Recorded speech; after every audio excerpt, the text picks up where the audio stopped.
एक क्लासरूम में आप बैठे हैं, वहाँ पर कोई खिड़की नहीं है, लाइट चली जाती है तो जनरेटर का इंतज़ाम नहीं है, हवा का कोई इंतज़ाम नहीं है, बुरी गर्मी है, बच्चा अनरेस्ट में आ जाएगा, बिल्कुल ध्यान नहीं लगेगा, उसका छोड़िए टीचर का खुद का ध्यान नहीं लगेगा।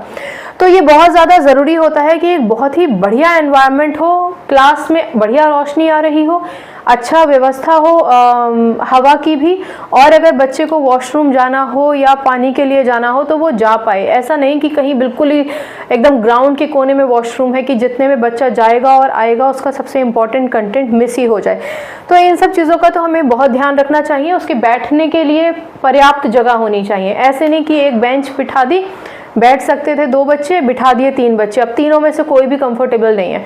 कोने वाले तो बिल्कुल कंफर्टेबल नहीं है, बीच वाला तो फिर भी शायद कंफर्टेबल हो जाए। ये सबसे ज़्यादा ज़रूरी है। साफ़ सफाई बहुत ज़्यादा ज़रूरी है, ना केवल क्लास में, ना केवल स्कूल प्रोमाइसेस में, बल्कि वॉशरूम्स में भी। हर वो जगह जहाँ बच्चा जाता है वहाँ बिल्कुल साफ़ सफाई होनी चाहिए।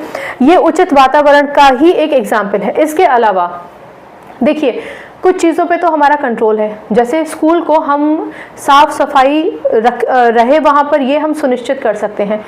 लेकिन बच्चा एक एनवायरनमेंट से आ रहा है, उसके घर का अपना एक वातावरण है, वो जिस समूह में रहता है, जिस समुदाय में रहता है, जिन लोगों के साथ रहता है, वो भी एक एनवायरनमेंट है। अब इसको आप एप्रोप्रिएट नहीं बना सकते हैं, लेकिन बच्चे को प्रेरित करके, बच्चे को मोटिवेट करके आप डेफिनेटली उसको उस एनवायरनमेंट से भी अलग कर सकते हैं। समझाती हूँ।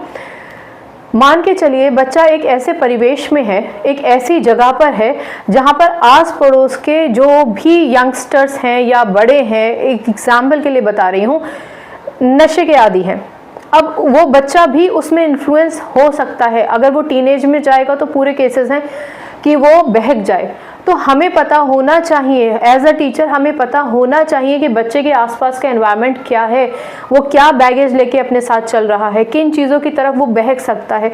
हम बच्चे को इस तरीके से डील करें, इस तरीके से काउंसिल करें, इस तरीके से पढ़ाएं, ऐसा वातावरण बनाएं कि बच्चा कमल की तरह खिले। कमल कीचड़ में खिलता है ना, तो आप उसके कुछ एनवायरनमेंट को तो कंट्रोल कर सकते हैं, लेकिन बाहर के एनवायरनमेंट को कंट्रोल नहीं कर सकते हैं। तब भी टीचर एक बहुत ही महत्वपूर्ण रोल निभाती है बच्चे की लाइफ बनाने के लिए। तो इस बात का हमें ध्यान रखना चाहिए कि भले ही घर विद्यालय आस पड़ोस, ये सब चीज़ें बहुत ज़्यादा इंपॉर्टेंट होती हैं बच्चे के ग्रोथ के लिए। जिन चीज़ों को हम कंट्रोल कर सकते हैं करें, जिन चीज़ों पे हमारा कंट्रोल नहीं है उनके लिए हम बच्चे से बात करें, बच्चे के पेरेंट्स से बात करें।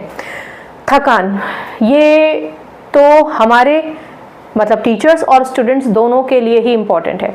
टीचर बहुत ज़्यादा थका हुआ है, नहीं पढ़ा पाएगा।